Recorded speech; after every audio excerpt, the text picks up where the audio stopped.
नमस्कार मित्रांनो, आजच्या लेक्चरमध्ये आपण सिलेक्ट व फिल्टर मेनू बद्दल माहिती घेणार आहोत. चला तर मग सुरुवात करूया. सर्वात पहिल्यांदा आपण बघूया सिलेक्ट मेन्यू. सिलेक्ट मेन्यू वरती क्लिक केल्यानंतर तुम्हाला काही सब मेन्यू दिसतील. त्यातील पहिला आहे ऑल, कंट्रोल ए. त्याच्यावरती क्लिक केल्यानंतर संपूर्णच्या संपूर्ण इमेज सिलेक्ट होते. त्यानंतर आहे डिसिलेक्ट, कंट्रोल डी. इमेज वरती असलेले सिलेक्शन काढून टाकण्यासाठी कंट्रोल डी चा वापर होतो, डिसिलेक्ट. त्यानंतर आहे रिसिलेक्ट, म्हणजे तुम्ही जे सिलेक्शन केलेलं होतं त्याला परत सिलेक्ट करण्यासाठी परत ते सिलेक्शन होईल.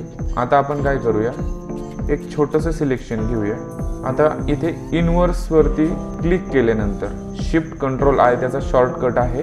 इनवर्स सिलेक्शन होईल, म्हणजे तुम्ही जे सिलेक्शन केलेले आहे त्याच्या ऑपोजिटचं सिलेक्शन होईल. बऱ्याचदा ह्या टूलचा चांगला उपयोग होतो. त्यानंतर आहे ऑल लेयर्स, म्हणजे तुमच्या जेवढ्या काही लेयर्स आहे त्या सगळ्या लेयर्स सिलेक्ट होतील. डिसिलेक्ट लेयर्स, जेवढ्या काही सिलेक्ट केलेल्या लेयर्स आहे त्या डिसिलेक्ट करण्यासाठी याचा यूज होईल. फाइंड लेयर, तुम्हाला एखादी विशिष्ट लेयर फाइंड करायची आहे तर तिचं नाव इथे टाईप करून तुम्ही ती लेयर फाइंड करू शकता. आयसोलेट लेयरचा वापर करून तुम्ही लेयर आयसोलेट करू शकता. त्यानंतर आहे कलर रेंज.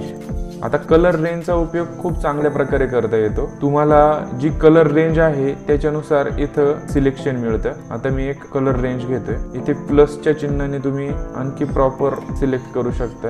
फुजीनेस तुम्हाला 50च्या आसपास ठेवायचं आहे. ओके केलं मी, तर तुम्ही बघाल ऑटोमॅटिक सिलेक्शन झालेलं आहे. अशा पद्धतीने तुम्ही त्या कलर रेंजचं सिलेक्शन करू शकता. आता इकडे जर बघाल तर काही एक्स्ट्रा सिलेक्शनही झालं आहे, ते तुम्ही मायनसने काढून टाकू शकता. एका सिंगल कलरचं सिलेक्शन करण्यासाठी कलर रेंजचा उपयोग होतो. त्यानंतर आहे रिडिफाईन एज. ही रिडिफाईन एज करण्यासाठी आपण काय करूया, एकदा परत छोटंसं सिलेक्शन घेऊया. इथे एक छोटंसं सिलेक्शन घेतोय मी. सिलेक्ट वरती गेलो, रिडिफाईन एज वरती क्लिक केलं. आता तुम्ही त्याचा स्मूथनेस, फिदर, कॉन्ट्रास्ट, एजेस इथनं कमी जास्त करू शकता. रेडियस कमी जास्त करू शकता.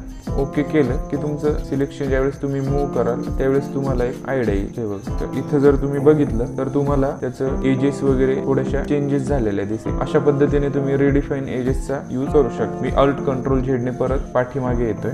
त्यानंतर आहे मॉडिफाय. इथे border, smooth, expand, contract, feather हे सगळे ऑप्शन्स आहेत. तर फिदर वरती क्लिक केल्यानंतर तुम्ही याची फिदर चेंज करू शकता. समजा मी 60 करतोय तर तुम्हाला दिसेल की फिदर मध्ये चेंज होतोय. त्यानंतर स्मूथ करायचंय तर त्याचा रेडियस आपल्याला जास्त करावं लागेल, तर त्यानंतर स्मूथ होईल. इथं बॉर्डर तुम्ही कमी जास्त करू शकता अशा पद्धतीने. त्यानंतर आहे एक्सपांड, म्हणजे जे सिलेक्शन आहे त्याला मोठं करण्यासाठी, एक्सपांड करण्यासाठी याचा यूज होतो. त्यानंतर आहे कॉन्ट्रॅक्ट वरती क्लिक केल्यानंतर तुमचं सिलेक्शन परत कमी होतं. त्यानंतर आहे ग्रो, म्हणजे सिलेक्शन वाढवण्यासाठी याचा यूज होतो.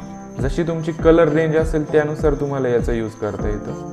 त्यानंतर आहे सिमिलर. सिमिलर वरती क्लिक केल्यानंतर जो काही एक सिमिलर कलर रेंज आहे त्यानुसार तो सिलेक्शन घेतो. आता आहे ट्रान्सफॉर्म सिलेक्शन, म्हणजे हे सिलेक्शन कमी जास्त करण्यासाठी ट्रान्सफॉर्म सिलेक्शनचा यूज होतो. अशा पद्धतीने तुम्ही सिलेक्शन ट्रान्सफॉर्म करू शकता. एंटर केल्यानंतर तुम्हाला ऍक्च्युअल आउटपुट दिसेल. एडिट इन क्विक मास्क मोड हे आपण मास्किंगच्या वेळेस घेणार आहोत. लोड सिलेक्शन, सिलेक्शन लोड करण्यासाठी याचा यूज होतो.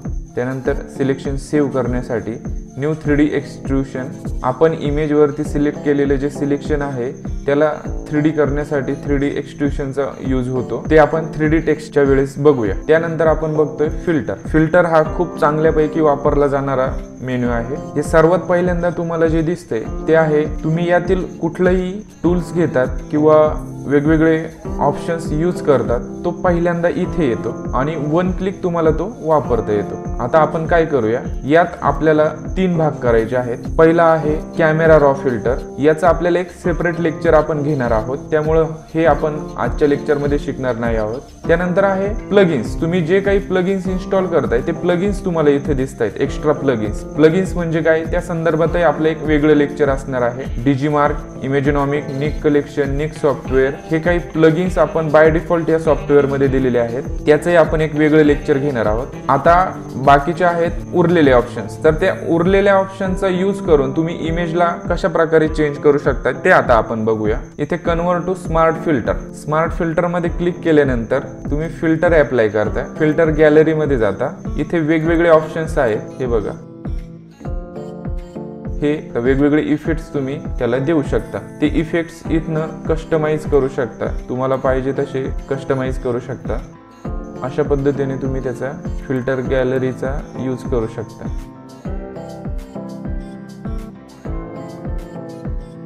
आता ॲसेंटेड एजेस हाच इफेक्ट जर तुम्ही तुमच्या फोटोला दिला तर बघा कसं दिसेल। एक फोटो आपण घेऊया, आधी लेयर सिलेक्ट करावी लागेल तुम्हाला, फिल्टर मध्ये गेलात, फिल्टर गॅलरी, आर्टिस्टिक मध्ये गेलात, इथे वेगवेगळे इफेक्ट्स आहेत, हे इफेक्ट्स तुम्ही बॅनर वगैरे करताना चांगल्या प्रकारे वापरू शकता।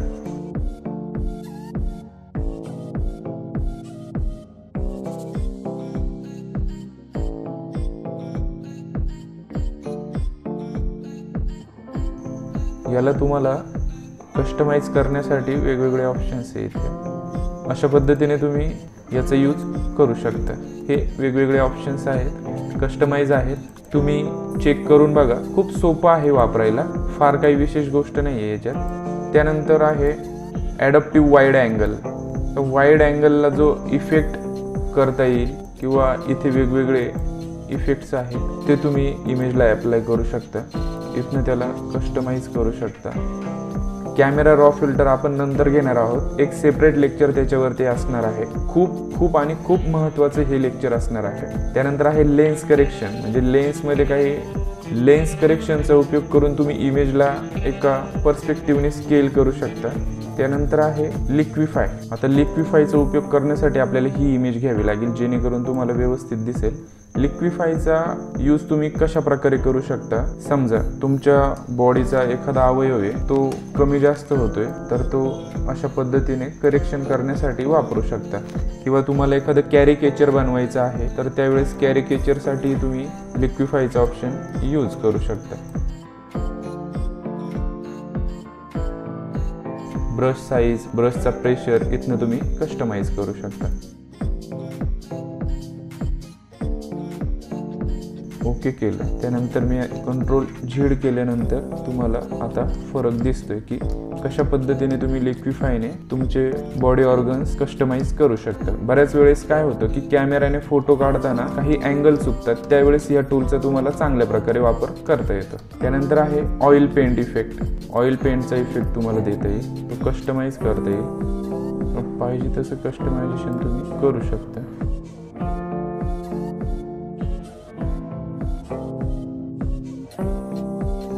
अशा पद्धतीने तुम्ही ऑइल पेंटचा इफेक्ट देऊ शकता, फरक जाणवतोय थोडा। त्यानंतर व्हॅनिशिंग पॉइंट,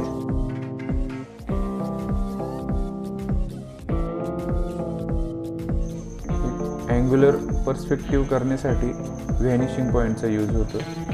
हे ब्लर, वेगवेगळ्या प्रकारचे ब्लर तुम्ही करू शकता। याचा यूज तुम्हाला कशा पद्धतीने करायचा, एक सिंपल मी तुम्हाला सांगतो की ज्यावेळेस तुम्हाला बॅकग्राऊंड बनवायचे आहेत त्यावेळेस तुम्ही कुठल्याही इमेजला बॅकग्राऊंडमध्ये कन्वर्ट करू शकता। मी काय करतोय आता, एक फिल्टरमध्ये जाऊन ब्लर ऑप्शनमध्ये गेस्शन ब्लर ऑप्शन्स आहे, त्याची व्हॅल्यू वाढवतोय तर तुम्हाला दिसेल अशा पद्धतीने बॅकग्राऊंड तयार झालं। तर अशा पद्धतीने तुम्ही त्याचा यूज करू शकता। त्यात अजूनही खूप सारे ऑप्शन्स आहेत। ब्लरमधील अजून एक ऑप्शन्स मी तुम्हाला करून दाखवतो की स्मार्ट ब्लर, इमेजला हे बघा तुम्हाला इथे दिसते की स्मूथ ब्लर होते, हे इमेज तुम्हाला व्यवस्थित प्रकारे जेव्हा मॉडेलिंग फोटोशूट केल्यानंतर तुम्हाला इमेज थोडीशी गुळगुळीत करायची असते, सगळं त्याच्यावरचं ऑपरेशन झाल्यानंतर लाईट करेक्शन असेल, पिंपल्स, ॲक्ने रिमूव्हिंग असेल, त्याच्यानंतर एक स्मूथनेस, एक संद बनवण्यासाठी तुम्हाला ह्या टूलचा वापर करता येईल। फार जास्त प्रमाणात जर तुम्ही ब्लर केलं तर इमेज क्वालिटी लॉस होते, त्यामुळे एक अंदाज घेऊन व्यवस्थितपणे ब्लर करायचा आहे। त्यानंतर आहे नॉईज, तुम्ही नॉईज वगैरे ॲड करू शकता, नॉईज रिड्यूस करू शकता. फोटो काढताना जर लाईट कमी असेल त्यावेळेस रिड्यूस नॉईजचा यूज होतो. त्याची स्ट्रेन तुम्ही कमी जास्त करू शकता. कलर नॉईज कमी जास्त करू शकता. डिटेल शार्पन केल्यानंतर अशा पद्धतीने दिसेल. एक व्यवस्थित अंदाज घेऊन तुम्हाला काम करायचं आहे. नॉईज इथे ॲड करू शकता, डस्ट आणि स्क्रॅचेस ॲड करू शकता एक आर्टिस्टिक लुक देण्यासाठी. ह्या इमेजवरती आपण ते अप्लाय करून बघूया.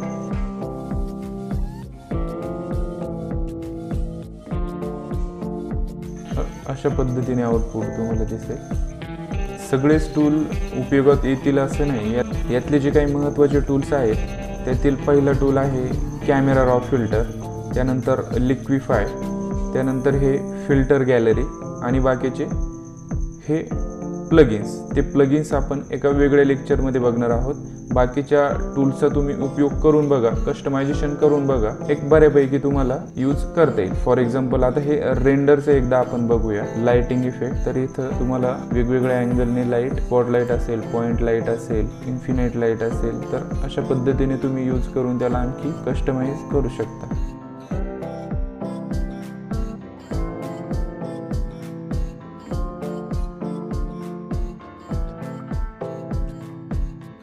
यात अजून काही इफेक्ट्स आहेत, स्टाइलिज वगैरे.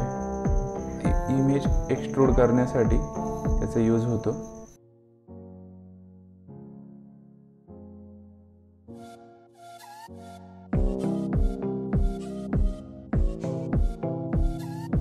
तर तुम्ही व्यवस्थित बघितलं तर इमेज डिफ्यूज झाली. हे बघा, अशा पद्धतीने तुम्ही ह्या वेगवेगळ्या टूल्सचा उपयोग करू शकता. तुम्ही करून बघा, अगदी सोपं आहे, सिंपल आहे. क्रिएटिव्हिटीने तुम्हाला वेगवेगळ्या टूलचा आणि मेन्यूचा वापर करून तुम्हाला बऱ्यापैकी डिझाईन्स करता येतील. डिझाईन्समध्ये नाविन्य आणता येईल. धन्यवाद.